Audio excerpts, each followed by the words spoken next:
के सहयोगी अमलेंदु जी मौजूद हैं। बहुत बहुत स्वागत है आपका अमलेंदु जी इस कार्यक्रम में।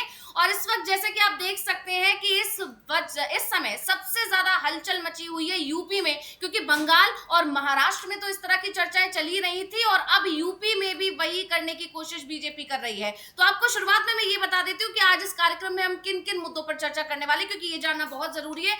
आज बहुत सारी खबरें हैं, बहुत सारे राज्यों से खबरें, और सबसे ज्यादा चर्चा राहुल गांधी के कोटा दौरे की हो रही है, क्योंकि कल राहुल गांधी कोटा पहुंचे थे, छात्रों के साथ उन्होंने संवाद किया। बड़ी बात यह है कि उनके इस कार्यक्रम को फेल करने की पूरी कोशिश की गई थी बीजेपी की तरफ से, क्योंकि आप जानते हैं राजस्थान में बीजेपी की सरकार है और ऐसे में प्रशासन उनके ही कंट्रोल में, और इसीलिए राहुल गांधी के इस कार्यक्रम को खराब करने की, फेल करने की और उसमें लोगों के ना पहुंचने की पूरी कोशिश की गई थी। लेकिन वहां पर बीजेपी सरकार की ये कोशिश फेल हुई है। और इसके अलावा सबसे ज्यादा चर्चाएं चल रही हैं इस वक्त यूपी की समाजवादी पार्टी में, जिस तरह से ऑपरेशन लोटस करने की कोशिश की जा रही है। तो बंगाल के बाद जब बंगाल में प्रयोग फेल हुआ तो बीजेपी ने फोकस किया महाराष्ट्र पर, और जब महाराष्ट्र में भी फेल होते हुए दिखाई दिए तो ये यूपी की तरफ शिफ्ट हो गए हैं। तो यहां पर ये देखने वाली बात है कि लोकसभा का मानसून सत्र जैसे जैसे नजदीक आ रहा है, बीजेपी की कोशिश, बीजेपी की रफ्तार तोड़फोड़ करने की वो लगातार तेज होती चली जा रही है। और अब नजर है देश के सबसे बड़े सूबे यूपी पर। यूपी में समाजवादी पार्टी को तोड़ने की कोशिश, और उस कोशिश के पीछे दो वजह। एक वजह लोकसभा चुनाव में अपना संख्या बल बढ़ाना, जिससे डिलिमिटेशन का विधेयक जो है उसे पास कराया जा सके, क्योंकि सरकार इसमें पहले फेल हो चुकी है विपक्ष की ताकत के आगे। और दूसरी वजह 2027 का यूपी विधानसभा चुनाव, जहां पर इस बार समाजवादी पार्टी कांग्रेस के साथ मिलकर चुनाव लड़ेगी, और यह तय माना जा रहा है कि समाजवादी पार्टी और कांग्रेस की जो जोड़ी है वो इस बार तहलका मचाने वाली है, और बीजेपी के लिए ये चुनौती बनते हुए दिखाई दे रहे हैं। और इसीलिए बीजेपी अभी से समाजवादी पार्टी को कमजोर करने की कोशिश कर रही है। इन तमाम खबरों पर हमारी नजर रहेगी। तो सबसे पहले आपके पास आना चाहूंगी मैं अमलेंदु जी। सबसे पहले राहुल गांधी के दौरे की बात कर लेते हैं, क्योंकि वो कल का दौरा है और वो लगातार सुर्खियों में बना हुआ है। किस तरह से उसको रोकने की कोशिश की गई थी, राहुल गांधी के पूरे दौरे को खराब करने की कोशिश की गई थी, छात्रों से संवाद करने वो जाने वाले थे। और ये कोई छोटा मुद्दा नहीं है, आप भी जानते हैं युवाओं की ताकत बहुत बड़ी ताकत होती है देश में, और अब वो युवा राहुल गांधी के साथ जाता हुआ दिखाई दे रहा है, जिससे बीजेपी खेमे में बेचैनी बढ़ना लाजमी है। इसकी वजह एक है कि एक समय था मोदी की तरफ युवाओं का रुख था, और नतीजा ये हुआ कि मोदी सत्ता में आए और आज प्रधानमंत्री बने बैठे हुए हैं। अब वही युवा समझ चुका है कि राहुल गांधी एक अच्छा चेहरा है, जिनकी बातें सुनना, जिन्हें समझना उनको पसंद है, और राहुल गांधी के साथ जो एक बातचीत होती है, जो संवाद होता है, उस पर जो है जनता या कहे खासकर युवा अब भरोसा कर रहा है। क्योंकि एक तरह से गौर करने वाली बात यह है कि भाषण या एक तरफा बात नहीं कर रहे हैं राहुल गांधी। हम लगातार देख रहे हैं राहुल गांधी ने एक पैटर्न बदल दिया है, और वो भाषण देने नहीं जाते हैं, बल्कि लोगों के बीच जाकर बोलते कम है, सुनते ज्यादा है। ये एक पैटर्न बना दिया है राहुल गांधी ने, जो एक छवि अलग निकाल रहा है, और ये बता रहा है कि ये काम पीएम मोदी को करना चाहिए, जो मन की बात करते हैं सिर्फ आकर। तो यहाँ पर पूरी तरह से पैटर्न जो बदला है, उससे बीजेपी के लिए, खासकर पीएम मोदी के लिए चुनौतियां बढ़ रही हैं। तो कल का जो कार्यक्रम रहा कोटा में, उसके बारे में आप क्या कुछ जानकारी देना चाहेंगे? हाँ, देखिए अंशिता, कल एक तो राहुल गांधी वहाँ पहुँचे और उन्होंने कहा कि ये राजनीतिक कार्यक्रम नहीं है जी। तो यानी उन्होंने पॉलिटिक्स से हटकर वहाँ बातें की, और पॉलिटिक्स से हटकर शिक्षा व्यवस्था क्या है इसको लेकर उन्होंने बात की। और उन्होंने साफ तौर पर कहा कि ये जो सिस्टम है जी, जो शिक्षा व्यवस्था है, ये एक्सटॉर्शन का सिस्टम है। यानी 3000 में से एक का सिलेक्शन होता है और बाकी 999 जो हैं वो रिजेक्ट कर दिए जाते हैं। तो रिजेक्शन का ये सिस्टम है। तो इस सिस्टम के ऊपर उन्होंने बहुत तगड़ा एक तरीके से राहुल गांधी ने प्रहार किया। महत्वपूर्ण बात ये रही कि तमाम जो युवा वहाँ जुटे थे, छात्र जुटे थे, उनमें बहुत से ऐसे थे जो पहली बार जो है परीक्षा दे रहे हैं, उनमें से कई ऐसे थे जो कई बार परीक्षाएं दे चुके हैं, तैयारियां कर रहे हैं। उन सबका एक तरीके से साफ तौर पर कहना था कि राहुल गांधी उनकी समस्याएं सुनने के लिए आए हैं, और ये उनके लिए एक उत्साह की बात थी कि राहुल गांधी उनकी बात सुनने के लिए आए हैं, उनकी बातों को वो देश के स्तर पर उठा रहे हैं। राहुल गांधी ने वहाँ तमाम छात्रों से, उनके माता पिताओं से भी रैंडमली बात की, मतलब बुलाया रैंडमली कि आप क्या जाइए, आप क्या जाइए, इस तरीके से करके। और वहाँ जो बातें हुई उससे ये साफ खुलकर सामने आया कि किस तरीके से राहुल गांधी इस समस्या को, जो छात्रों की समस्या है, उसको सामने लेकर आ रहे हैं। और जो नीट का पेपर लीक का मामला है या कोई और पेपर लीक का मामला है, वो पेपर लीक क्यों होते हैं और वो उन पेपर लीक के पीछे असली सिस्टम क्या काम करता है, और पेपर लीक ना हो तब क्या होगा, ये भी बात है। तो राहुल गांधी ने मतलब पूरी सिस्टम की जो है वो पोल खोलने की एक तरीके से कोशिश की, तो इसलिए काफ़ी ज़्यादा उनका महत्वपूर्ण राहुल गांधी का ये कार्यक्रम कल का था। अब कल से उन्होंने शुरुआत की है, उन्होंने कहा है कि हम सिस्टम बदलेंगे, ये उन्होंने ऐलान किया है सिस्टम बदलने का। छात्रों से आह्वान किया है कि जुड़े साथ में, तो अब छात्र साथ जुड़ रहे हैं। हम लोगों ने देखा किस तरीके से वहाँ छात्रों की कई बाइक्स भी हैं, हमने कल उसको पूरा लाइव किया, राहुल गांधी वहाँ पहुँचे उसको भी लाइव किया। उससे पहले छात्र वहाँ क्या कह रहे हैं, कोटा की सड़कों पर क्या कह रहे हैं, जो कार्यक्रम में आ रहे हैं वो क्या कह रहे हैं, वो भी हमने वहाँ से लाइव किया।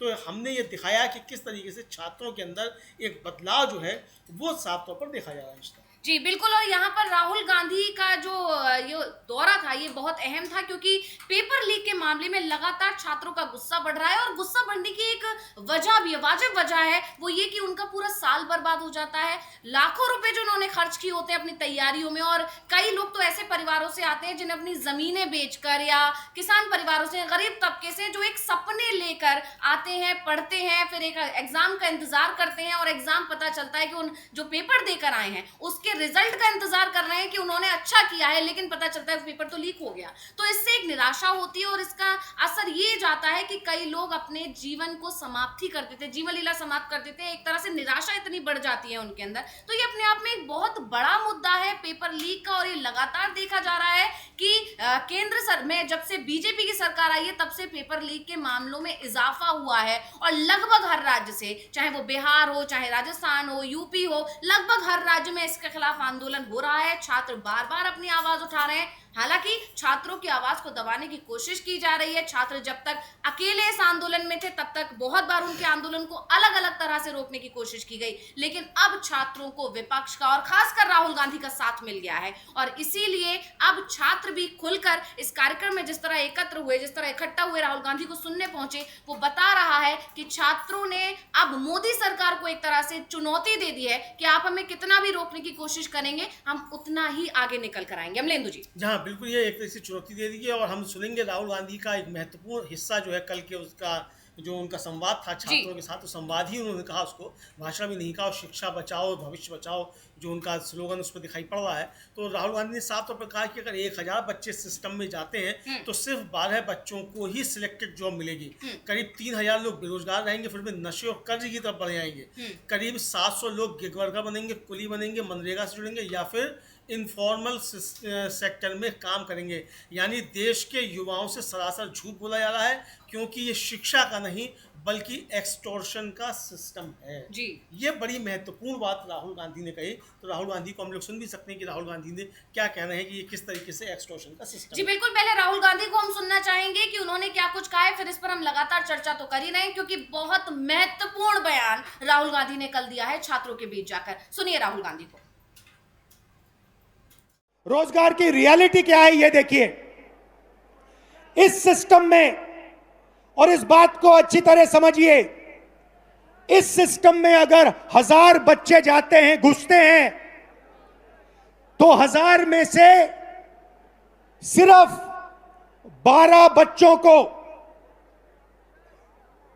अच्छी तरह सुनिए, 1000 बच्चों में से सिर्फ 12 बच्चों को रोजगार, सैलरीड रोजगार मिलता है। 1000 में से 12 मतलब इस भीड़ में 36 लोगों को, सिर्फ 36 लोगों को परमानेंट जॉब मिलेगा। दूसरे नंबर देखिए, तकरीबन 300 लोग बेरोजगार रहेंगे, वो काम नहीं करेंगे, उनके लिए कर्जा, नशा, ये लाइन है। उस साइड तकरीबन 700, 1000 में से 700 लोग या गिग वर्कर, उबर चलाएंगे, ओला का काम करेंगे, या फिर मनरेगा का काम करेंगे, इनफॉर्मल सेक्टर में काम करेंगे, सेल्फ एम्प्लॉयमेंट होगा, कुली का काम करेंगे। तो 2 झूठ बोले जा रहे हैं। पहला झूठ कि ये शिक्षा का सिस्टम है, ये शिक्षा का सिस्टम नहीं है, ये एक्सटॉर्शन का, पैसे लेने का सिस्टम है। और दूसरा झूठ, शिक्षा के बाद आपको रोजगार मिलेगा? नहीं मिलेगा। 1000 में से 12, इस भीड़ में से 36 लोगों को, सिर्फ 36 लोगों को ग्रेजुएट सैलरीड जॉब मिलेगा। सुन रहे थे, लगातार ये जो उनका बयान है सोशल मीडिया पर छाया हुआ है और इस पर युवाओं की, खासकर जो छात्र हैं उनकी बहुत ज्यादा प्रतिक्रियाएं आ रही है, क्योंकि उन्होंने साफ कहा है कि 1000 बच्चों में से मात्र 12 बच्चे हैं जिन्हें जॉब मिल पा रही है। और ये अपने आप में बहुत दुर्भाग्य की बात है, बहुत दयनीय हालात हैं देश के, कि आज जो दावे किए गए थे, यानी मोदी सरकार जिन दावों के साथ आज सत्ता में बैठी है कि हर साल 2 करोड़ नौकरियां देगी, रोजगार देगी, लेकिन उस मोर्चे पर मोदी सरकार पूरी तरह फेल दिखाई दे रही है। और खासकर जिस तरह से पेपर लीक का जो मामला है, इस पर सरकार की लापरवाही और शिक्षा मंत्री धर्मेंद्र प्रधान की चुप्पी या एनटीए को बचाना, ये बताता है कि सरकार को पता है कि कौन लोग हैं जो इस पेपर लीक के जो घोटाला है, जो पेपर लीक का जो ये पूरा स्कैम है, इसमें शामिल है, लेकिन सरकार उनके खिलाफ कोई एक्शन नहीं ले पा रही है। और इसी को लेकर राहुल गांधी ने अब एक आंदोलन, एक मुहिम छेड़ दी है और ये कोटा से इसकी शुरुआत थी और इसके बाद आगे अब इलाहाबाद, पटना, दिल्ली, इन तमाम जगह पर राहुल गांधी जाएंगे और इसी तरह छात्रों से जाकर मिलेंगे, उनके साथ अपनी बातचीत करेंगे। और ये बात राहुल गांधी की तरफ से उनको एक आश्वासन दिया गया है कि इस मुद्दे को वो संसद में उठाएंगे। मानसून सत्र में ये एक बड़ा मुद्दा बनने वाला। और आपको याद भी होगा अमलेंदु जी, इंडिया गठबंधन की बैठक में इस मुद्दे को, इस पॉइंट को रखा गया, जो 5 मुख्य बिंदु थे उनमें से एक मुद्दा ये भी है। तो ये बड़ा मुद्दा होने वाला है आने वाले समय में। बिल्कुल, ये काफ़ी बड़ा मुद्दा होगा। राहुल गांधी इसके बाद 10 जुलाई को जा रहे हैं प्रयागराज, 11 जुलाई को जा रहे हैं पटना और 14 जुलाई को दिल्ली में ये इसी तरीके का कार्यक्रम यहाँ होगा। तो यानी देश भर के अंदर छात्रों से इस तरीके से संवाद करके वो सिस्टम बदलने का जो आह्वान है वो कर रहे हैं और एक लंबे संघर्ष की रूपरेखा यहाँ से तैयार होगी। छात्रों ने क्या कहा अंशिता, ये सुनना बहुत ज़्यादा जरूरी है। एक छात्रा है, उसकी हम लोग सुनते हैं। वो पहली बार परीक्षा दे रही है और तैयारी कर रही है, अपने घर से दूर रह रही है कोटा में रह के। उसका क्या कहना है, वो कह रही है कि मैं पहली बार किसी नेता को सुनने के लिए आई हूँ, मैं कभी नहीं जाती हूँ। तो ये जो नया युवा आ रहा है, मतलब जो जेनजी जिसको कहा जा रहा है, उसके अंदर किस तरीके से राहुल गांधी की स्वीकार्यता बढ़ रही है और उनके प्रति आकर्षण बढ़ रहा है, ये भी समझा सकता है। चूँकि समस्याएं जिस तरीके की सरकार ने पैदा की हैं, उन समस्याओं पर कोई बात करने को तैयार नहीं है। और राहुल गांधी उन समस्याओं के जड़ में जा रहे हैं कि समस्या की जड़ क्या है। समस्या की जड़ सिर्फ ये नहीं है कि धर्मेंद्र प्रधान का इस्तीफा हो जाएगा, समस्या खत्म हो जाएगी।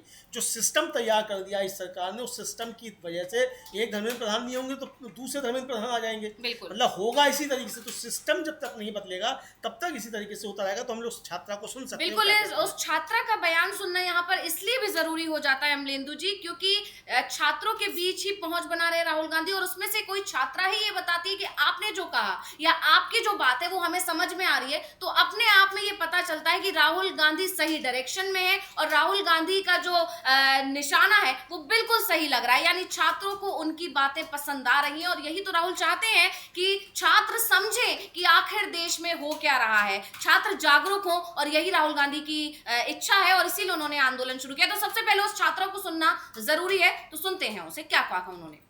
मेरा पहला सेशन है कि मैं किसी नेता के आने पर ऐसे आई हूँ, नहीं तो मैं सर ऐसे आती नहीं हूँ, क्योंकि मैं एक स्टूडेंट हूँ और वह हमारे स्टूडेंट की बात सुन रहे हैं। ये हमारे लिए बहुत बड़ी खुशी की बात है कि वो यहाँ आ रहे हैं, अपना टाइम, इतना हमें टाइम दे रहे हैं कि हमारे कोटा में वो आए और हमारी बात है उसे आगे तक वो पहुँचाएंगे। और मेरे को उम्मीद भी है कि वो इसका सोल्यूशन भी करेंगे। बच्चे इतनी मेहनत करते हैं, मैं भी खुद कोटा रहती हूँ, घर वालों को छोड़ के मेरे सपने साथ साथ घर वालों के सपने होते हैं। इसलिए मैं बोलना चाहूंगी कि पहले सरकार को इस पर बहुत ज्यादा ये करना चाहिए कि ये कैसे हो रहा है और ये ट्रांसपेरेंसी रखनी चाहिए इस चीज की कि कैसे क्यों क्या हो रहा है। तो पहले बार पेपर जो लीक हो रहा है उस पर थोड़ा सा उनको सिक्योरिटी करनी चाहिए और जो ये माफियाज है पेपर लीक कराने वाले उनपे उनको थोड़ा सख्त कार्रवाई करनी चाहिए, ताकि आने वाले समय पर अगर कोई बच्चा पेपर भी दे तो थोड़ा सोच समझ कर करे कि हाँ मेरी मेहनत बेकार नहीं जाएगी। मैं धन्यवाद करना चाहूंगी राहुल जी सर का, जो यहाँ पे पहुंचे और हमारी आवाज को, जो हमारे साथ जो हो रहा है उसके लिए वो आवाज उठा रहे हैं। हम सुन रहे थे उस छात्रा को उसने किस तरह से एक जागरूक युवा होने के नाते अपनी बात रखी है कि पेपर लीक जो मामला है इसको इतनी गंभीरता से लेना चाहिए ताकि आने वाले जो छात्र हैं उनको ये आश्वासन रहे, उनको इस चीज की कॉन्फिडेंस रहे, वो सिक्योर फील करे कि हम जो पेपर देने जा रहे हैं ये लीक नहीं होगा, यानी उनकी मेहनत, उनका साल, उनका पैसा कुछ भी बर्बाद नहीं होगा। ये बड़ा एक तरह से अपील कर दी है छात्रा ने। बिल्कुल बिल्कुल, इस छात्रा ने ये बड़ी अपील कर दी है और ये पहली बार परीक्षा देने आई है और आपके मन में अभी से भय है कि हम जो तैयारी कर रहे हैं ये बेकार जाएगी, क्योंकि सिस्टम इस तरीके का है। और राहुल गांधी उसी सिस्टम को चैलेंज कर रहे हैं और उसी सिस्टम को बदलने की राहुल गांधी बात कर रहे हैं। लेकिन ये सिस्टम तो बदलने की बात हो रही है अंशिता, लेकिन यहाँ तो सरकारें बदलने की बातें हो रही हैं, पार्टियां तोड़ने की बातें हो रही हैं। आप जिस सिस्टम को बदलना चाहते हैं वो सिस्टम किस तरीके से सिस्टम को और भ्रष्ट करना चाहता है और उसके बाद अट्टहास भी करता है सिस्टम को भ्रष्ट करके। जिस तरीके से तृणमूल कांग्रेस और अब शिवसेना यूबीटी पे जिस तरीके से दांव रखा गया है, चर्चा ये है कि उत्तर प्रदेश में भी ये दांव चल दिया गया है। दावा किया जा रहा है कि समाजवादी पार्टी को भी तोड़ा जाएगा। ओम प्रकाश राजभर एक मंत्री वो दावा कर रहे हैं कि 25 से 26 जो है वो सांसद जो है वो संपर्क में है बीजेपी के, वो टूट जाएंगे। लेकिन इसको लेकर अंशिता जिस तरीके से महाराष्ट्र में अब चल रहा है कि कल ही जो थे शिवसेना के सांसद अनिल देसाई, अरविंद सावंत और संजय राउत, ये जाकर स्पीकर को अपना कैबिनेट दाखिल कराए कि आप कोई भी फैसला लेने से पहले हमारा पक्ष सुनेंगे। और संविधान की अनुसूची जो 10 है उसमें स्पष्ट है कि किसी भी संसदीय दल का मर्जर नहीं हो सकता, मर्जर पार्टी का होगा।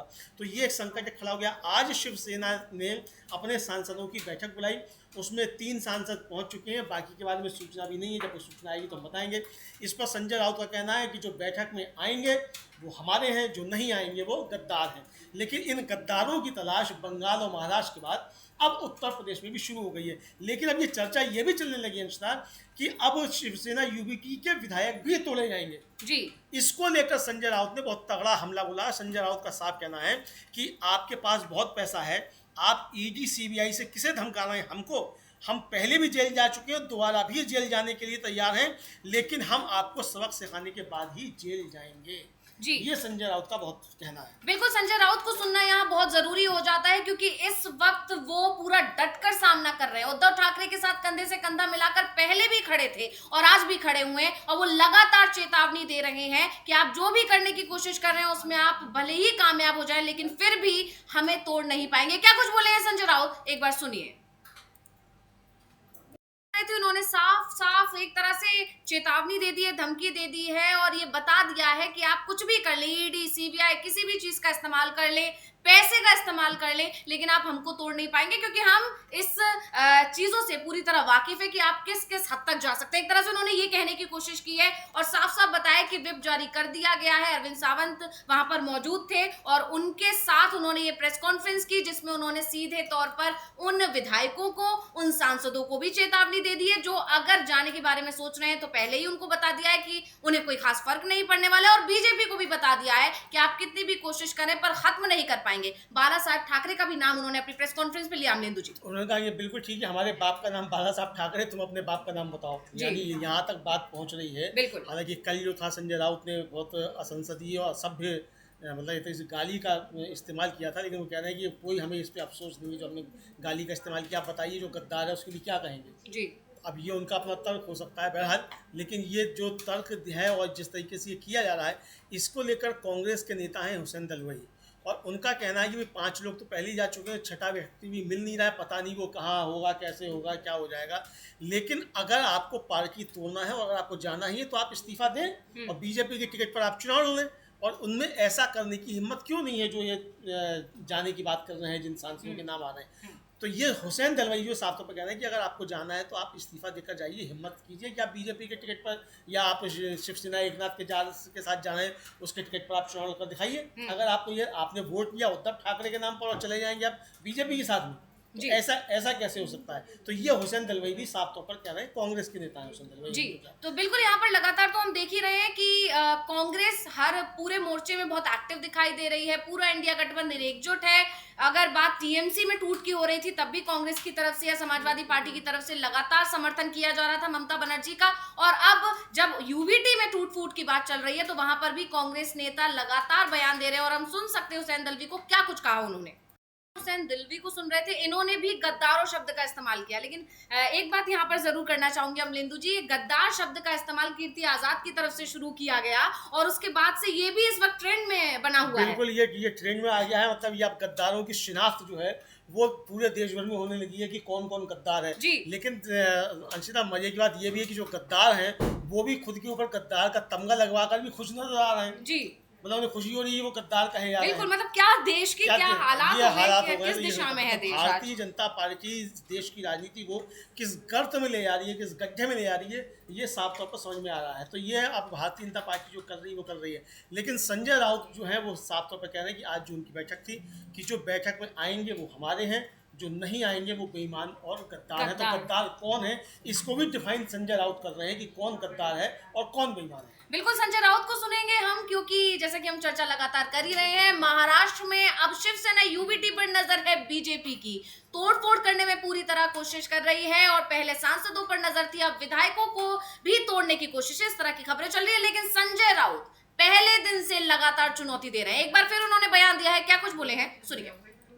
हम सुन रहे थे संजय राउत को। संजय राउत ने कहा कि जो जा रहे हैं वो गद्दार हैं, जो हैं वो हमारे साथ हैं और देखा ही जा रहा है। राजा भाऊ बाजे उनके साथ ही नजर आ रहे हैं, अरविंद सावंत उनके साथ नजर आ रहे हैं, अनिल देसाई उनके साथ नजर आ रहे हैं। और भी खबरें हैं कि सिर्फ कहा जा रहा है, हिंगोली के सांसद का भी ये कहना था कि मैं वहां नहीं हूं, फिर भी ये कहा जा सकता है, हो सकता है दूसरे दिन ये खबर आ जाए कि मेरे हस्ताक्षर कर लिए गए। तो उन्होंने पहले ही आगाह कर दिया है कि मेरे बारे में अगर कोई चर्चा हो तो समझ लीजिएगा वो नकली खबर चल रही है, वो फेक न्यूज है, उसको बिल्कुल भी एंटरटेन ना किया जाए। तो इस तरह से ये बताया जा रहा है और शायद यही वजह है कि संजय राउत अभी भी बहुत ज्यादा कॉन्फिडेंस में आकर ये बात कह रहे हैं कि जो जा रहा है वो चला जाए, वो गद्दार है, जो है हमारे साथ दिखाई दे रहे हैं। और राजा भाऊ बाजे तो कल हमने लगातार उन पर चर्चा की थी, किस तरह से उन्होंने ट्रेन में वो मौजूद थे, उनसे कई बार रिपोर्टर की तरफ से पूछा गया कि क्या आपको कोई करोड़ों का ऑफर आया, कितने करोड़ आपको मिल रहे हैं, आप शिंदे से मिलने जा रहे हैं, आप दिल्ली में मुलाकात करने जा रहे हैं। वो सरासर इन बातों को मना करते रहे और उन्होंने कहा मैं कल भी उद्धव के साथ था, मैं आज भी उद्धव के साथ हूं और आगे भी रहूंगा। और इस बात पर वो डटे हुए दिखाई दे रहे हैं अमलेंदु जी। हाँ बिल्कुल, इस पर डटे हुए दिखाई पड़ रहे हैं। लेकिन अंशिता, जो आज बैठक बुलाई गई है शिवसेना यूनिटी के सांसदों की और उसके लिए व्हिप भी जारी किया गया था। व्हिप जारी करने का मतलब है कि जो उस बैठक में नहीं आएगा वो फिर कानूनी कार्रवाई का हकदार होगा। तो यानी पार्टी उन पर कानूनी कार्रवाई कर सकती है, उनकी सदस्यता भी जा सकती है इसको करके। तो व्हिप का आपने उल्लंघन किया है। अब देखना ये कि व्हिप के उल्लंघन पे क्या होता है क्या नहीं होता। लेकिन अनिल देसाई जो हैं, जो जिन्होंने जाके अपना पत्र सौंपा था लोकसभा अध्यक्ष को, ओम बिरला को, वो क्या कह रहे हैं उसको भी हम लोग सुन सकते हैं। वो कह रहे हैं कि सामान्य बैठक है और इसमें व्हिप जारी किया गया, ये एक आम बात है, इसमें कुछ भी नया या असामान्य नहीं है।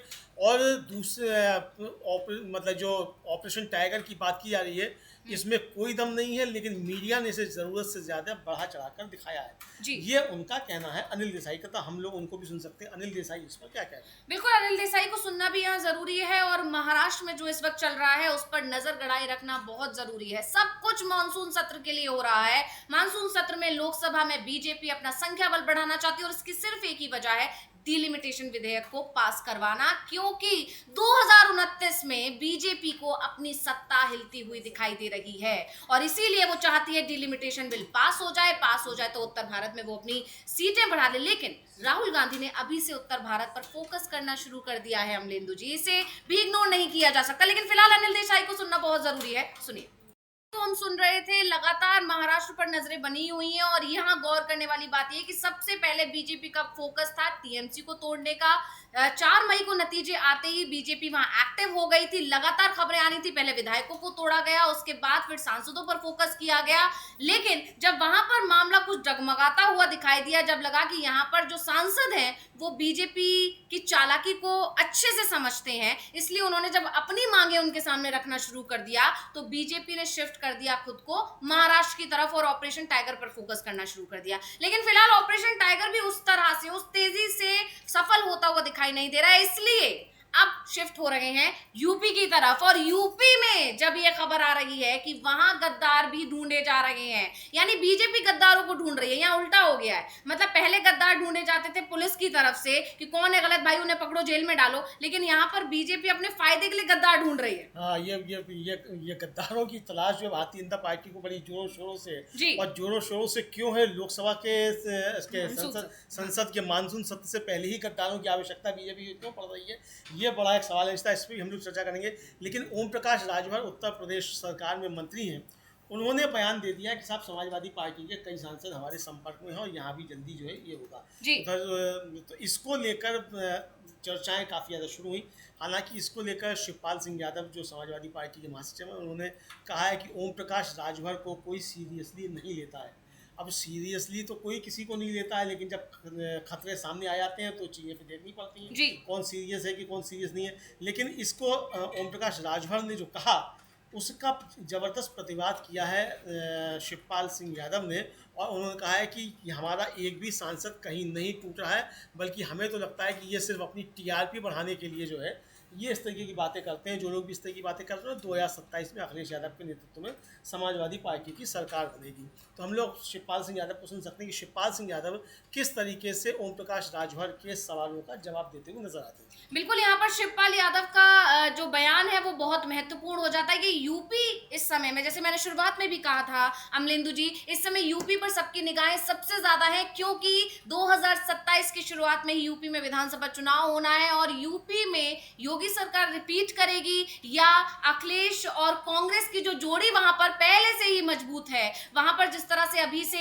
सीट बंटवारे को लेकर या चीजों को लेकर मंथन शुरू हो गया और ये तय हो गया, अखिलेश यादव का रुख साफ है कि वो किसी भी कीमत पर कांग्रेस से कोई लड़ाई या बगावत नहीं करेंगे। जो जो कांग्रेस चाहेगी वो अखिलेश यादव करेंगे, क्योंकि विपक्ष में जो बिखराव एक तरह से बनता है उसका नतीजा वो देख चुके हैं। चाहे वो दिल्ली की बात की जाए, चाहे यहाँ बंगाल की बात की जाए, अखिलेश यादव वो गलती यूपी में किसी कीमत पर नहीं करेंगे, ये तय माना जा रहा है। और इसी को देखते हुए बीजेपी की बेचैनी बढ़ गई है, इसीलिए बीजेपी अब सपा पर फोकस कर रही है, और खबर आ रही है कि सिर्फ सांसद ही नहीं, विधायकों को तोड़ने की भी कोशिश हो रही है। यानी एक तरह से इसका सिर्फ एक ही मोटिव है, और वो ये कि समाजवादी पार्टी को खत्म किया जाए, नहीं तो कमजोर तो कम से कम कर दिया जाए। तो यहाँ पर सबसे पहले हम सुनते हैं शिवपाल यादव को, क्या कुछ कहा उन्होंने।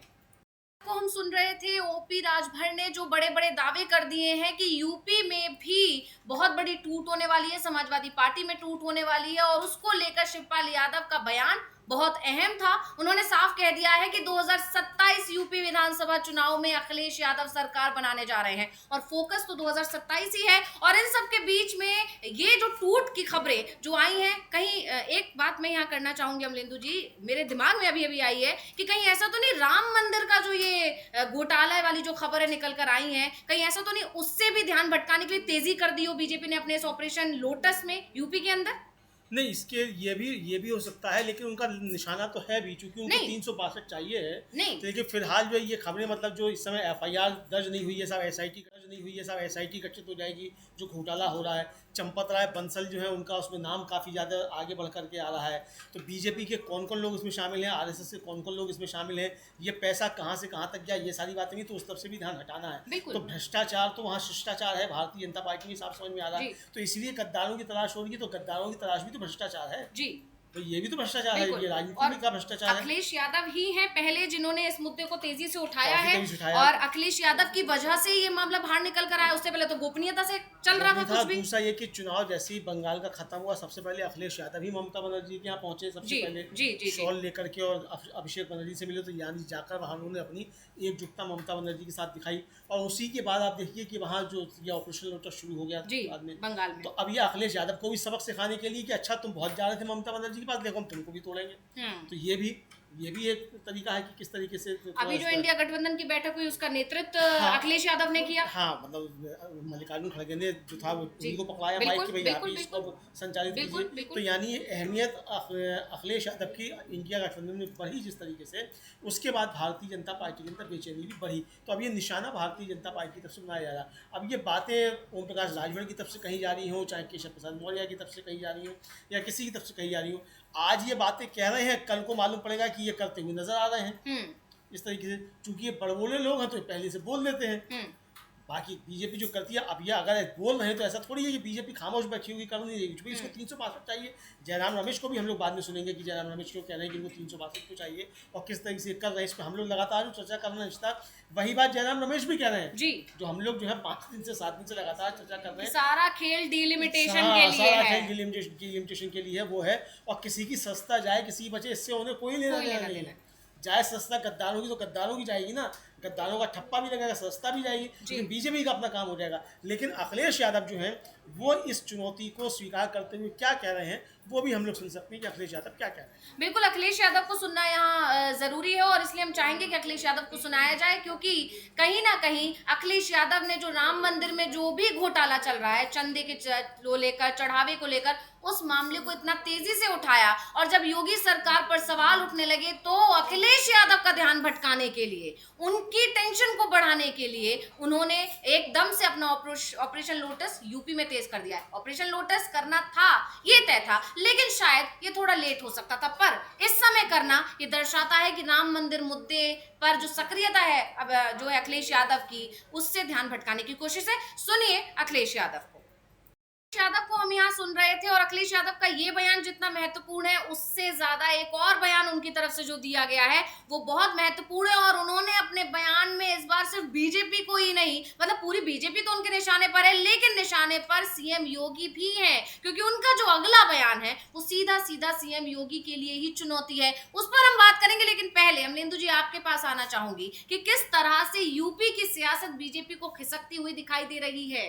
हाँ देखिए अंशिता, एक तो ये है कि अब सबसे पहले अब यूपी का ही चुनाव है तुरंत, और यूपी चूँकि बड़ा राज्य भी है और यहाँ यूपी में लखनऊ और दिल्ली के बीच संघर्ष की बातें भी बहुत चलती रहती हैं कि यूपी में से उत्तर प्रदेश मतलब लखनऊ और दिल्ली में जो बैठे हुए लोग हैं सत्ता में, उनके बीच आपस में संघर्ष है, ये भी बातें चलती रहती हैं।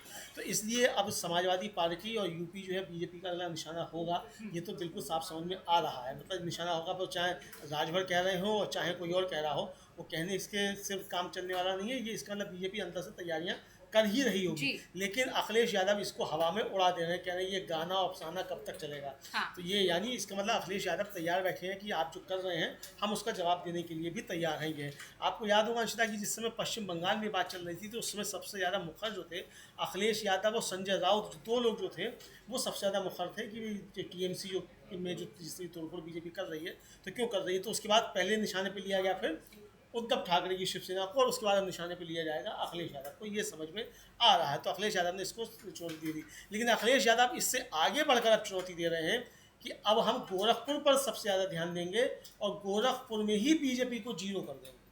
तो ये बड़ी चुनौती है कि आप ऑपरेशन लोटस की बात कर रहे हैं, गद्दारों की तलाश कर रहे हैं, तो हमारे यहाँ गद्दार आपको नहीं मिलेंगे, लेकिन हम आपको आपके घर में हम जीरो कर देंगे। ये बात अखिलेश यादव कहते हुए पाए जा रहे हैं। जी बिल्कुल, सुनिए अखिलेश यादव ने क्या कुछ कहा। आपको हम यहाँ सुन रहे थे समाजवादी पार्टी के प्रमुख, और उन्होंने साफ साफ यहाँ पर कहा है कि बीजेपी कोशिश पूरी कर रही है लेकिन तोड़ नहीं पाएगी, और इसके साथ ही उन्होंने किताब का जिक्र किया जिसको उन्होंने साफ साफ कहा है कि मीडिया को मैंने ये किताब इसलिए पहुंचाई है जिससे वो सवाल पूछ सके। यानी यहाँ बड़ी बात, गौर करने वाली बात है अमलेंदु जी कि यहाँ पर एक नेता है कह रहा है सवाल पूछिए, और बाकी बीजेपी का क्या हाल है वो किसी से छिपा नहीं। बिल्कुल, वो बीजेपी का कोई हाल किसी से छिपा नहीं है। बीजेपी को लेकर तमाम सवाल उठे और बीजेपी की जो पितृ संस्था है आरएसएस, उसको लेकर भी तमाम सवाल उठे कि भाई ये अपना रजिस्ट्रेशन क्यों नहीं कराते, अब तक इन्होंने अपना रजिस्ट्रेशन क्यों नहीं कराया, इनके पास पैसा कहाँ से आता है, और ये उसका हिसाब कुछ नहीं है। लेकिन वो हिसाब किताब की बात अलग है। लेकिन ये जो अंशिता भी आप पूछेंगी कि एकदम से तेजी क्यों आ रही है, ये गद्दारों की तलाश जो बीजेपी को है, तो गद्दारों की तलाश बीजेपी को क्यों है इसको बता रहे हैं जयराम रमेश, और वही बता रहे हैं जो हम लोग लगातार 7 दिन से 8 दिन से कह रहे हैं कि बीजेपी को गद्दारों की तलाश क्यों है। और उसके मूल में है 17 अप्रैल 2026 का वो दिन जब भारतीय जनता पार्टी को जबरदस्त शिकस्त जो थी वो लोकसभा में मिली थी, और उनका प्रस्ताव जो था जो डिलिमिटेशन का था वो गिर गया था, 2/3 बहुमत से वो पास नहीं हो पाया था। वो बेइज्जती जो हुई है उस समय बीजेपी की, ये उसके कारण। तो हम लोग जयराम रमेश को सुन सकते हैं कि वो गृह मंत्री के लिए क्या कह रहे हैं और क्यों बीजेपी को गद्दारों की तलाश है, ये क्या कह रहे हैं। बिल्कुल, हम लोग तो लगभग एक हफ्ते से इस बात को कह ही रहे हैं कि बीजेपी आखिर ऑपरेशन लोटस, ऑपरेशन टाइगर की तेजी में इतने क्यों लग गई है, और लगभग हर जो क्षेत्रीय पार्टियों से तोड़ने की कोशिश कर रही है। ये भी एक गौर करने वाली बात है, कांग्रेस पर फोकस नहीं है, लेकिन क्षेत्रीय पार्टियों को कमजोर किया जा रहा है। यहाँ पर इस बात, ये भी बहुत महत्वपूर्ण बात है। लेकिन जो हम लोग कह रहे हैं वही बात अब जयराम रमेश ने भी कह दी है, तो इस वक्त जयराम रमेश का वो बयान सुनना बहुत जरूरी है। सुनिए। बहुत अहम हो जाता है उस हालात में जब देश के लगभग हर राज्य में तोड़फोड़ चल रही है, और खासकर 3 राज्य जहां पर टीएमसी में तोड़फोड़ कर रहे हैं, पश्चिम बंगाल में अपनी पैठ को और मजबूत करने के लिए, वहीं दूसरी तरफ महाराष्ट्र है, और तीसरा है यूपी, क्योंकि वहां पर अब चुनाव होने वाले। अगला नंबर यूपी का ही है, और हालांकि 5 राज्यों में चुनाव है, लेकिन सबसे ज्यादा फोकस यूपी पर है, क्योंकि यूपी सबसे बड़ी विधानसभा है। और ऐसा भी कहा जाता है कि जो केंद्र का जो चुनाव था, यानी लोकसभा चुनाव के लिए यूपी बहुत अहम होता है। और ये भी कहा जाता है जिसने दिल्ली की जो यहाँ पर यूपी की सत्ता जिसने हासिल कर ली, यूपी की कुर्सी जिसको मिल गई, दिल्ली की कुर्सी उसको मिलना आसान हो जाता है। और इसीलिए बीजेपी और इंडिया गठबंधन दोनों ही पूरी तरह फोकस कर रहे हैं। और इंडिया गठबंधन की यहाँ पर देखा जा रहा है वो मेहनत कर रहे हैं, लेकिन बीजेपी दूसरे रास्ते से अपने आप को मजबूत करने की कोशिश यहाँ पर कर रही है। और यही बात बताई है जयराम रमेश ने कि डिलिमिटेशन विधेयक को सिर्फ और सिर्फ पास कराने के लिए, जैसे कि आप अमलेंदु जी कह ही रहे थे कि 17 अप्रैल को जो हुआ था बीजेपी के साथ, उसकी भरपाई करने के लिए ऑपरेशन टाइगर, ऑपरेशन लोटस लगभग हर राज्य में चलाया जा रहा है। लेकिन जयराम रमेश ने एक बात और साफ कर दी है कि उनका मनोबल नहीं डाउन होने वाला है। ये बीजेपी की कोशिश फेल होने जा रही है और बीजेपी डिलिमिटेशन को फिर से पास नहीं करवा पाएगी। उन्होंने एक तरह से चेतावनी यहाँ पर दे दी है। लेकिन अमलेंदु जी, सबसे बड़ा सवाल यहाँ पर वही है कि डिलिमिटेशन की जरूरत आखिरकार बीजेपी को क्यों पड़ रही है। इसका सवाल तो हमें मिल गया है कि ऑपरेशन टाइगर क्यों चलाया जा रहा है, ऑपरेशन लोटस क्यों तेज किया जा रहा है। इसका जवाब ये है डिलिमिटेशन विधेयक को पास कराना। लेकिन एक अहम सवाल यहाँ ये है कि डिलिमिटेशन की जरूरत आखिर क्यों? क्या 2029 खिसकता हुआ दिखाई दे रहा है? क्या राहुल गांधी की जो लोकप्रियता है वो बीजेपी के लिए चुनौती बन रही है, इसीलिए बीजेपी चाहती है कि वो खुद को ऐसे मजबूत कर ले, वैसे नहीं तो ऐसे? बिल्कुल रिश्ता, ये आपने बहुत महत्वपूर्ण सवाल पूछा कि आखिर डिलिमिटेशन के लिए बीजेपी इतनी उतावली क्यों है। और इसीलिए उतावली है डिलिमिटेशन के लिए ताकि डिलिमिटेशन कराकर एसआईआर हो ही चुका है पूरे देश भर में, जहाँ बचा है वहाँ चल रहा है इस समय। यानी जब तक ये डिलिमिटेशन अभी पास होगा तब तक एसआईआर भी पूरा हो चुका होगा। एसआईआर के नतीजतन हमने देख लिया कि पश्चिम बंगाल में बीजेपी ने अपनी सरकार बना ली, बिहार में एसआईआर के जरिए अपनी सरकार बना ली, तमिलनाडु में डीएमके को सरकार से बाहर करने में कामयाबी हासिल मिल गई। तो अब इस डिलिमिटेशन के ज़रिए बीजेपी चाहती है कि उसका इंतज़ाम जो 400 पार वो नहीं कर पाए थे, वो 400 पार का इंतज़ाम हो जाए। उसके बाद फिर संविधान को बदल दिया जाए, फिर आपके कोई अधिकार नहीं बचेंगे, सब कुछ जो है वो बीजेपी के पास सब चीज़ें आ जाएंगी। तो संविधान बदलना इनका मुख्य लक्ष्य है, और संविधान बदलने के लिए इनको 2/3 बहुमत चाहिए। तो इसीलिए डिलिमिटेशन कराओ, दक्षिण भारत में सीटें कम हो जाएंगी, उत्तर भारत में बढ़ जाएंगी, और उत्तर भारत में सीटें बढ़ेंगी। तो बीजेपी को लगता है कि हमको इससे फ़ायदा होगा और हमारा इंतज़ाम लंबे समय तक सरकार में रहने का होगा, संविधान बदलने का भी काम वहाँ से कर लेंगे। लेकिन क्या ये जो ख्वाब देखे जा रहे हैं ये मुंगेरी लाल के हसीन सपने भी साबित हो सकते हैं? भाई, उत्तर प्रदेश में लोकसभा के चुनाव में उत्तर प्रदेश ने ही आपको हराया है सबसे ज़्यादा। जी, सबसे ज्यादा यहीं से हराया, जिसको आप उत्तर भारत समझ रहे हैं। बहुमत जो नहीं हासिल कर सकी, उसके पीछे यूपी है। उसके पीछे यूपी है जी। तो यूपी में ही अगर आपको ये मिली है शिकस्त, आपको मिली है, राजस्थान में आपको शिकस्त मिली है, तो अगर यही शिकस्त का सिलसिला जारी रहा तो सीटें आप चाहे 850 करा लीजिए और चाहे 1600 करा लीजिए, शिकस्त तो फिर भी आपको मिलेगी। तो ये क्या गारंटी है कि ये डिलिमिटेशन होने के बाद भी बीजेपी का ही बहुमत आ जाएगा उत्तर भारत के राज्यों में? लेकिन ये उसके साथ डिलिमिटेशन जब कराएंगे तो ये समीकरण इस तरीके से बनाएंगे कि क्षेत्र जो है, लोकसभा के चुनाव क्षेत्र जो है, वो बीजेपी अपने हिसाब से डिज़ाइन करेगी, जिस तरीके से असम में डिज़ाइन किया ताकि बहुमत अपना आ सके। तो ये इनके पीछे खतरनाक जो है साजिश ये है अंशदार। लेकिन इस साजिश को किस तरीके से कामयाब देंगे ये देखा जाएगा। पास करा पाते हैं, नहीं करा पाते हैं, लगे हुए इस काम पर हैं। लेकिन राहुल गांधी जो चुनौती दे रहे हैं, राहुल गांधी साफ तौर पर चुनौती दे रहे हैं कि हम जो हैं वो आपको चुनौती दे रहे हैं और सिस्टम हम ये बदलेंगे। और सिस्टम कौन सा?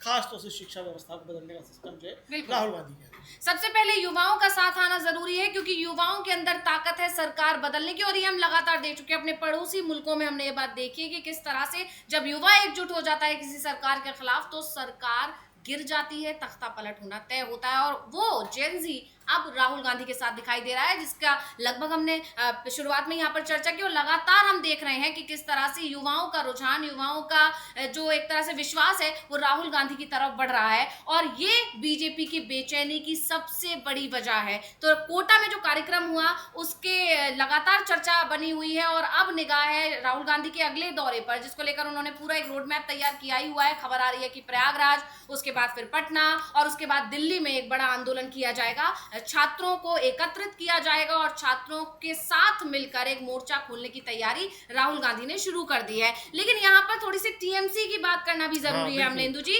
क्योंकि शुरुआत तो टीएमसी से ही हुई थी। 4 मई के बाद से अचानक से ऑपरेशन लोटस तेज कर दिया गया। नतीजे जैसे ही पश्चिम बंगाल के बीजेपी के पक्ष में आए, वो लग गई दूसरे काम पर। यानी बीजेपी हमेशा एक्टिव भी रहती है, ये भी देखने वाली बात है, कभी चुनावी मोड में तो कभी तोड़फोड़ के मोड में। इसके अलावा चीजें जाएं अलग, वो अलग बात है। बिल्कुल, लेकिन अंशिता, ये आप चुनावी मोड में रहिए, बहुत अच्छी बात है, आप चुनावी मोड में रहिए, चुनाव ही जीतते रहिए। लेकिन इसके साथ साथ जिस तरीके से अंशिता कहा जाए कि प्रतिशोध की जो राजनीति की जा रही है, बदले की जो राजनीति की जा रही है और जिस तरीके से विपक्षी नेताओं पर हमले हो रहे हैं, ये बहुत एक खतरनाक चीज़ है। अब कल ही खबर ये आई, ऑल इंडिया तृणमूल कांग्रेस जो है उसने एक ट्वीट किया है और उसने शुभेंदु अधिकारी जो नेता हैं के पश्चिम बंगाल के जो मुख्यमंत्री हैं, उनसे सवाल किया है और डेरेक ओब्रायन जो सांसद हैं टीएमसी के, वो दिखा रहे हैं वीडियो जारी करके कि किस तरीके से ममता बनर्जी के घर की सुरक्षा हटा ली गई है जी। 20 साल से जो पीएसओ ममता बनर्जी के साथ था, वो पीएसओ भी हटा लिया गया जी। ये मतलब इस तरह की चीज़ें सामने आ रही हैं। तो आखिर ये किस तरीके की बदले की राजनीति है? एक पूर्व मुख्यमंत्री जो 3 बार की मुख्यमंत्री है, उसके घर से आप सारी सुरक्षा हटा लेते हैं। आप देख रहे हैं कि किस तरीके से आपके ही लोग जो हैं वो टीएमसी के लोगों के ऊपर हमले कर रहे हैं, उनके नेताओं के ऊपर, सांसदों के ऊपर, विधायकों के ऊपर हमले कर रहे हैं और उसके बाद भी आप ये हटा लेते हैं। इसको लेकर बहुत सवाल उठे। वो हम तृणमूल कांग्रेस का ट्वीट भी देखना चाहेंगे और वो वीडियो भी देखना चाहेंगे कि किस तरीके से इसको तृणमूल कांग्रेस ने जारी किया। अंशिता जी बिल्कुल, मैं चाहूंगी स्क्रीन पर वो ट्वीट लाया जाए, इस पर हम लगातार चर्चा कर रहे हैं। लेकिन फिलहाल यहाँ पर अहम बात जो है, जैसे कि आपने सुरक्षा हटाने की बात की है, तो अमलेंदु जी इसके पीछे की एक वजह ये है कि बहुत कोशिश की गई जो है ममता बनर्जी को डिगाने की, ममता बनर्जी को कमजोर करने की, तोड़ने की। लेकिन आप लगातार देख रहे हैं जब से नतीजे आए और ममता बनर्जी लगातार एक्टिव है। 2 जून को उन्होंने एक सड़क पर उतरकर अपना धरना प्रदर्शन किया और अब एक दिन पहले जो हम बात कर ही रहे, कल भी वो सड़कों पर उतरी हुई थी। जी बिल्कुल। तो ये एक तरह से देखा जा सकता है कि ममता बनर्जी ने जो स्ट्रीट फाइटर का जो उन्हें एक मिला हुआ है तमगा, उस पर वो खरी उतर रही है। उन्होंने बता दिया है कि स्ट्रीट यानी सड़क पर उतरकर ही वो यहाँ तक पहुंची थी और आज एक बार फिर वो सड़क पर उतरने में बिल्कुल भी जो है संकोच नहीं कर रही है और वो दोबारा से सड़कों पर है, जनता के बीच जाकर। जो बंगाल में जिस तरह से हिंसा बढ़ रही है लगातार, जिस तरह से बंगाल में बुलडोजर एक्शन हो रहा है, उसके खिलाफ वो जनता के साथ खड़ी है। उस अन्याय को वो बर्दाश्त नहीं करेंगी। यूपी वाला जो मॉडल है वो बंगाल में नहीं होने देंगी। इसके खिलाफ ममता बनर्जी जा रही हैं और जनता के बीच अपनी पहुंच जो उनकी पहले से ही थी उसे और मजबूत कर रही हैं। जनता को जो ये लग रहा था कि अब ममता बनर्जी का नामो निशान मिट जाएगा, जनता के पास जो दूसरा विकल्प एक तरह से खत्म होता दिख रहा था, ममता बनर्जी ने बता दिया है कि मैं अभी भी हूं। ममता इज बैक के नारे लगातार हो रहे हैं और इसी से डरी बीजेपी ने उनकी सुरक्षा को कहीं ना कहीं हटाने की कोशिश की, क्योंकि अगर सुरक्षा हटेगी तो शायद ममता बनर्जी का जो सड़क पर उतरने का जो उनका जो एक तरह से शुरुआत हो चुकी है, उस पर कहीं ना कहीं ब्रेक लगाने की कोशिश कह सकते हैं ऐसे। बिल्कुल बिल्कुल, इसको ब्रेक लगाने की कोशिश कर सकते हैं। और जो तृणमूल कांग्रेस ने ट्वीट किया है उसको आप बता सकती हैं, अंग्रेजी में ट्वीट है, हालांकि आप ये हिंदी में आप बता सकती हैं कि ये क्या तृणमूल कांग्रेस जो है वो कह रही है कि किस तरीके से ममता बनर्जी की सुरक्षा हटाई गई है। ये बिल्कुल, हम जो ममता बनर्जी की सुरक्षा को लेकर जो जानकारी तृणमूल कांग्रेस की तरफ से दी गई है उसे हम देख सकते हैं कि ट्वीट इंग्लिश में है, लेकिन मैं आपको उसका हिंदी अनुवाद यहाँ पर बता रही हूँ। उसमें लिखा है, राजनीतिक बदले की भावना का एक चौंकाने वाला और निचला स्तर। शुभेंदु अधिकारी, आप असल में क्या साजिश रच रहे हैं? ममता की तरफ से कहा गया कि उनकी सुरक्षा में लंबे समय से तैनात सुरक्षा कर्मियों को हटाना कोई प्रशासनिक कदम नहीं, बल्कि ये उन्हें अलग थलग करने और खतरे में डालने की एक सोची समझी चाल है। बदले की राजनीति का आपका जुनून और असुरक्षा की भावना से प्रेरित होकर सत्ता का गलत इस्तेमाल, ये साफ दिखाता है कि आप असल में कौन है। अगर छोटी राजनीति का कोई चेहरा होता तो वो निस्संदेह आपके जैसा ही दिखता। अमलेंदु जी, एक ट्वीट में वही बात कही गई है जो अभी हम बात कर रहे थे कि ममता बनर्जी की सुरक्षा को खतरे में डाल दो, जिससे वो जनता के बीच जाकर जो सरकार के खिलाफ मोर्चा खोल रही है, उसमें कहीं ना कहीं कोई मुश्किल, कोई अड़चन पैदा की जाए। हाँ, बिल्कुल कोई अड़चन पैदा की जाए, और जब ये कहा जाए कि भाई जब सुरक्षा हटा ली जाएगी और जिस तरीके से अभिषेक बनर्जी पे हमला हुआ, तो इस तरीके से ममता बनर्जी पे भी हमला होगा, और फिर कहा जाए कि लोग नाराज थे, उन्होंने हमला कर दिया, ये कहा जाएगा। लेकिन हमला करने वाले साफ तौर पर समझे जा सकते हैं कि हमलावर बीजेपी के ही सदस्य हैं, और तृणमूल कांग्रेस इसको साफ तौर पर कह रही है। कुणाल घोष ने तो बाकायदा FIR भी दर्ज कराई कि उनके ऊपर जो अंडे फेंके थे वो बीजेपी का कार्यकर्ता है, और जो अभिषेक बनर्जी के ऊपर हमला हुआ उसमें भी दिखाया गया कि ये बीजेपी के ही कार्यकर्ता हैं, और उनके शुभेंदु अधिकारी और अमित शाह के साथ जो थे तमाम चित्र जो थे वो सामने भी आए। तो ये एक बदले की, प्रतिशोध की जिस तरीके की राजनीति अंशता की जा रही है, ये एक खतरनाक संकेत की तरफ इशारा है।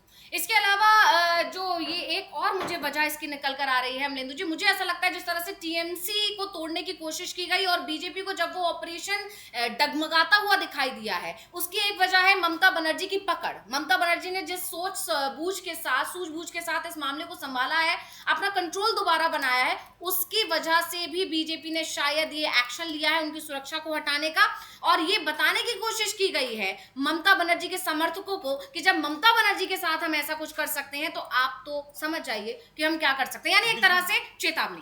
जो कह रहे हैं जयराम रमेश भी कि ये हमारा मनोबल गिराने की, तो यानी विपक्ष का मनोबल गिराने की, खासतौर से वहाँ तृणमूल कांग्रेस के कार्यकर्ता हैं, उनका मनोबल गिराने की जो कोशिशें हैं वो ये एक तरीके से दिखाई पड़ रही है कि ये मनोबल तोड़ा जा सके। लेकिन क्या इस तरीके से मनोबल तोड़ा जा सकता है? और जिस संस्कृति की आप बुनियाद डाल रहे हैं, कल को आप अगर सरकार से जाएंगे तो आपके साथ होगा, तब आप क्या उसको फिर आप प्रतिवाद कर पाएंगे, उस पर आप उंगली उठा पाएंगे? ये सोचना बीजेपी का काम है। हम लोगों की चिंता ये है कि आप लोकतंत्र का सर्वनाश कर रहे हैं, आप लोकतांत्रिक मर्यादाओं का सर्वनाश कर रहे हैं, और सबसे बड़ी बात कि संविधान के लिए आप खतरा एक पैदा कर रहे हैं और राजनीति का अपराधीकरण कर रहे हैं। जी बिल्कुल, यहाँ पर हमने कई मुद्दों पर चर्चा की, और एक बड़ा सवाल यहाँ पर यही है कि बीजेपी की कोशिश क्या कामयाब हो पाएगी, इस पर सभी की निगाहें बनी हुई है, क्योंकि बीजेपी ने ऑपरेशन लोटस, ऑपरेशन टाइगर को तेज रफ्तार दे दी है, लेकिन ना वो पश्चिम बंगाल में खुद को सफल होती हुई देख पा रही है, ना ही ऐसे हालात महाराष्ट्र में दिख रहे हैं, और यूपी में भी ऐसी कोई संभावना फिलहाल तो दिखाई नहीं दे रही है। और अगर इसमें कामयाबी बीजेपी को मिल भी जाती है तो इसका फायदा क्या डिलिमिटेशन विधेयक को पास कराने में उसे मिल पाएगा, ये भी एक बड़ा सवाल यहाँ पर खड़ा होता है। बहुत मुद्दों पर, तमाम चीजों पर हमने चर्चा की यहाँ पर। बहुत बहुत धन्यवाद अमलेंदु जी, तमाम जानकारी हमारे दर्शकों को देने के लिए।